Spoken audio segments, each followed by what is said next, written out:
السلام علی من لا نبی بعد اما بعد. نبی کریم صلی اللہ علیہ وسلم کی ازواج بیان کرتی ہیں کہ ایک مرتبہ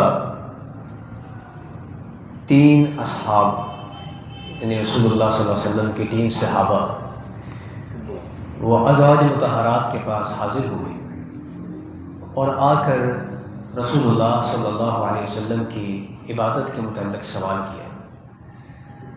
تو ان ازواج مطہرات نے آقا دو جہاں کی جو رات کی عبادت تھی، جو ان کی مشقت اور ریاضت تھی، اس کے بارے میں بتلایا.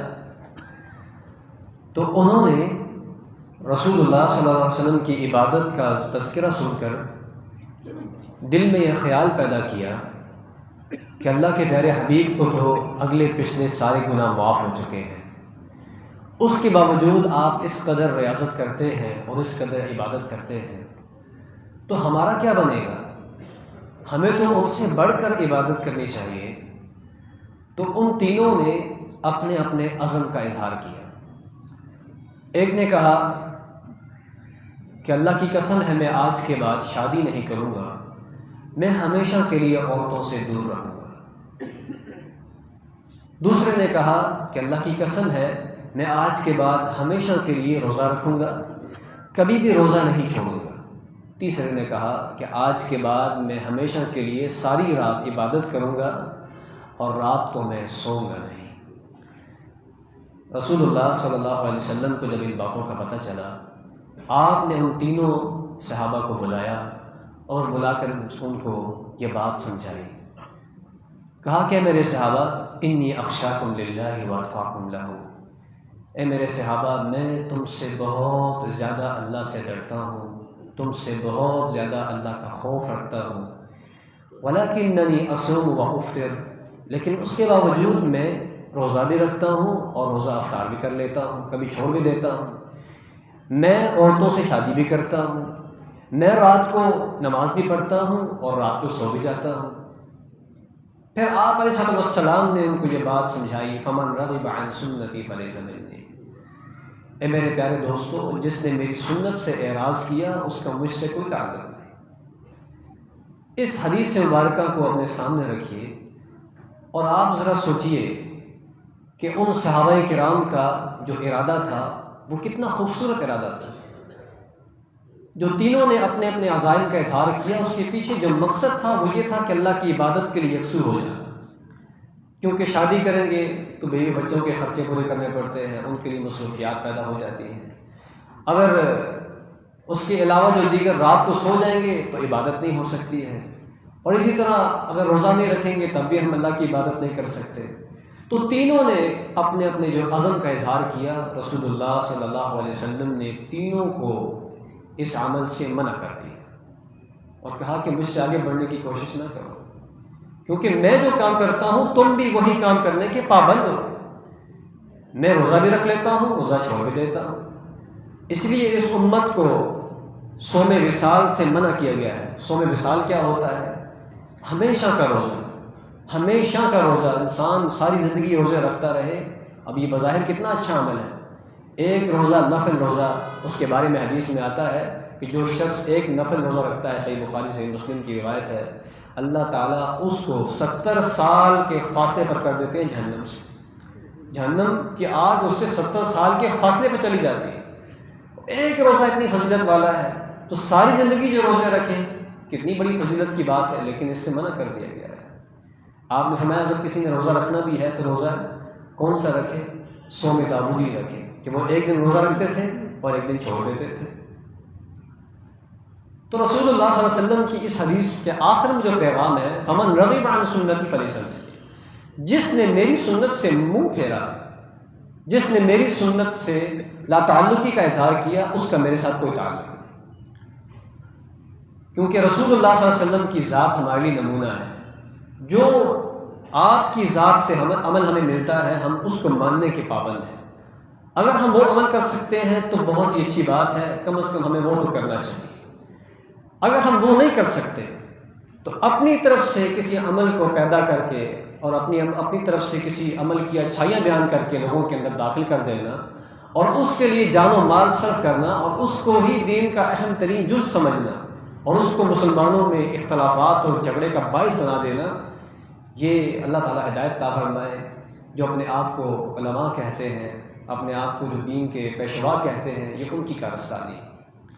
یا ایھا الذین آمنوا ان کثیرا من الاحبار والرہبان یأکلون اموال الناس بالباطل ویصدون عن سبیل اللہ۔ اے ایمان والو، اس بات سے خبردار ہو جاؤ کہ بہت سارے مولوی ایسے ہیں، بہت سارے اپنے آپ کو علماء کہنے والے ایسے ہیں جو لوگوں کے مال باطل طریقے سے کھاتے ہیں، لوگوں کا مال کھانے کے لیے سارے کام کرتے ہیں، اگر ان کے پیٹ بھر جائیں تو شاید یہ کام نہ کریں۔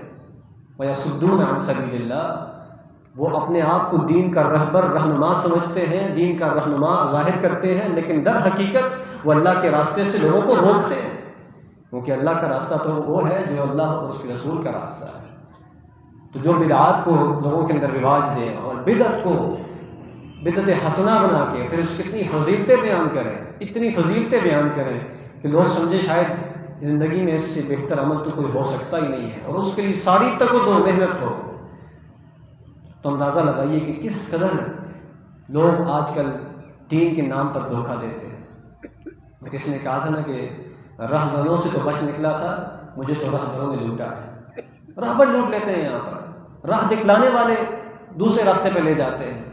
رہزن تو رہزن ہے، ظاہر بات ہے، ان کا تو کام ہی لوٹنا ہے، لیکن رہبر لوٹتے ہیں، ہمارے ملک میں خوب لوٹتے ہیں اور بے دردی سے لوٹتے ہیں، شرم بھی نہیں آتی لوٹنے کے بعد، استغفار بھی نہیں کرتے کہ ہم یہ کیا کر رہے ہیں۔ تو سامعین محترم، جب بھی آپ لوگوں سے دلیل پوچھیں گے تو کیا کہیں گے؟ دیکھو جی فلاں آیت میں خوشی کا تذکرہ ہے، فلاں حدیث میں نبی صلی اللہ علیہ وسلم کے روزے کا تذکرہ ہے، وہ آگے پیچھے سے دائیں بائیں سے باتیں موڑ کے اپنی عوام کو گمراہ کرنے کی کوشش کرتے ہیں۔ لیکن یہ بات ذہن میں رکھیے، وہ مر سکتے ہیں، 1000 مرتبہ مر کے زندہ ہو کے آ سکتے ہیں، وہ زہر کے پیالے پی سکتے ہیں، لیکن رسول اللہ صلی اللہ علیہ وسلم سے، ان کے صحابہ سے، ائمہ کرام سے، تابعین سے یہ عمل جو وہ عمل آج کر رہے ہیں اس کو ثابت نہیں کر سکتے۔ وہ مر کے زندہ ہو سکتے ہیں، پھر پیدا ہو سکتے ہیں، لیکن یہ کام نہیں کبھی کر سکتے۔ ہمیشہ وہ دوسرے دلیلیں کہاں سے ادھر سے مروڑیں گے اور سادہ لوگ عوام کو گمراہ کرنے کی کوشش کریں گے۔ ہوشیار رہنے کی ضرورت ہے۔ جس طرح عیسائیوں کو ان کے علماء نے تباہ کیا، جس طرح یہودیوں کو ان کے علماء نے تباہ کیا، اس طرح اس امت مسلمہ کو بھی تباہ کرنے والے ان کے مولوی ہیں، جاہل مولوی یا اپنے پیٹ کے پجاری، پیٹ کے پرستار، صرف اپنے پیٹ کو پالنے کے لیے امت کو گمراہ کر رہے ہیں۔ یہودیوں میں یہ عقیدہ ڈالنے والا کون تھا کہ عزیر اللہ کے بیٹے ہیں؟ عیسائیوں میں عقیدہ ڈالنے والا کون تھا کہ عیسیٰ اللہ کے بیٹے ہیں؟ ان کے علماء نے یہ کام کیا ہے۔ یحرفون الکلم عن مواضع، قرآن اور اپنے کتابوں کے اندر تحریفیں کرنے والے کون تھے؟ ان کے علماء تھے۔ تو وہ اگر کر سکتے ہیں تو ہم کون سا دودھ کے دھلے ہوئے ہیں؟ یا آج کل کی جو امت کے لوگ ہیں وہ کون سا دودھ کے دھلے ہوئے ہیں؟ جو جرم انہوں نے کیے وہی جرم آج ہم کر رہے ہیں۔ اسی لیے رسول اللہ صلی اللہ علیہ وسلم نے اس بات سے خبردار کر دیا تھا، لَتَتَّبِعُنَّ سُنَنَ الَّذِي مَنْ كَانَ قَبْلَكُمْ، تم ضرور بالضرور اپنے سے پچھلی امتوں کے نقش قدم پہ چلو گے۔ قربان جائے رسول اللہ صلی اللہ علیہ وسلم کی ذات پر، آپ نے کون سی چیز ہے جو ہمارے لیے مخفی چھوڑی ہے؟ اس بات کو بھی بیان کر دیا کہ تم ضرور اپنے سے پچھلی امتوں کے نقش قدم پہ چلو گے۔ پھر آپ نے وضاحت سے فرمایا کہ جس طرح ایک قدم دوسرے قدم کے پیچھے آتا ہے، حذو النعل بالنعل، اور پھر آپ نے فرمایا یہاں تک کہ ان میں سے کوئی شخص اگر کسی گوہ کے گھر میں داخل ہوا ہوگا، اس کے بل میں داخل ہوگا تو تم بھی داخل ہوگے۔ نعوذ باللہ من ذالک، ان میں سے کسی شخص نے اپنی ماں سے بدکاری کی ہوگی تو اس امت کے اندر بھی یہ کام ہوگا۔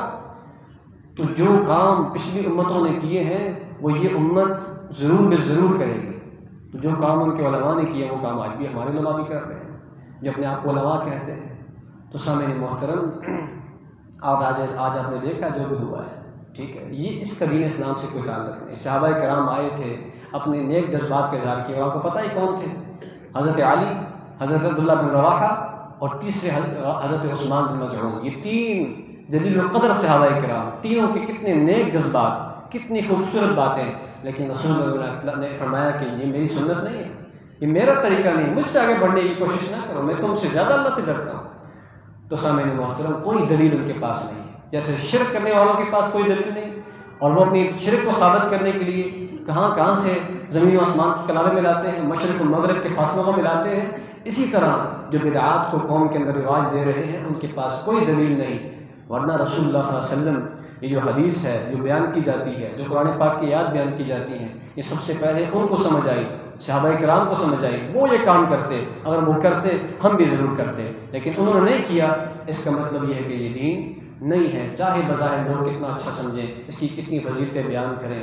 اللہ تعالیٰ سے دعا ہے کہ اللہ تعالیٰ نے بدعات سے محفوظ فرمائے۔ یاد رکھ لیجیے وشر الامور محدثاتها، پیغمبر کا یہ خطبہ بھول چکی ہے امت، یہ خطبہ پیغمبر کا بھلا دیا کہ سب سے بدترین کام دین کے اندر نیک کاموں کو یاد کرنا ہے۔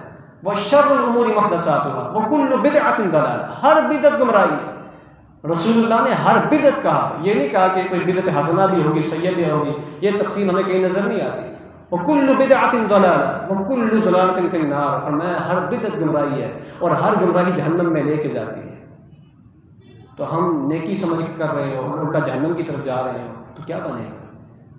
قل هل ننبئكم بالاخسرین اعمالا الذین ضل سعیهم فی الحیاۃ الدنیا وهم یحسبون انهم یحسنون صنعا۔ قرآن پاک کی یہ آیات ڈرا دینے والی ہے۔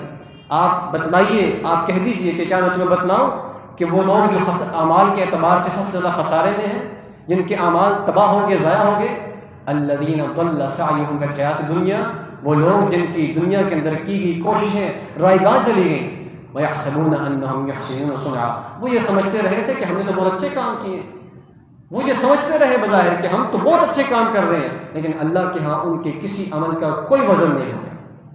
أُولَٰئِكَ الَّذِينَ كَفَرُوا بِآيَاتِ رَبِّهِمْ وَلِقَائِهِ فَحَبِطَتْ أَعْمَالُهُمْ فَلَا نُقِيمُ لَهُمْ يَوْمَ الْقِيَامَةِ وَزْنًا، ایسے لوگوں کے لیے ہم قیامت کے دن وزن بھی قائم نہیں کریں گے۔ اس لیے سامعین محترم، کبھی کسی بدعت کا حصہ نہ بنے، کبھی کسی شرکی عمل کا حصہ نہ بنے، بلکہ ایسے لوگوں کی ہمیشہ مذمت کرے، خدا را اصل دین پہ آ جاؤ، اصل دین بہت ہے، وہی عمل کرنے کے لیے بہت ہے، اسی بھی عمل کرنا بہت بعض اوقات بہت مشکل ہو جاتا ہے۔ اصل کو چھوڑ کر شارٹ کٹ نکالے ہیں، یہ شارٹ کٹ نہیں ہے، یہ شارٹ کٹ جنت کے نہیں ہے، شارٹ کٹ جہنم کی طرف جانے کے ہیں۔ اللہ تعالیٰ ہم سب کو اس سے محفوظ رہنے کی توفیق عطا فرمائے۔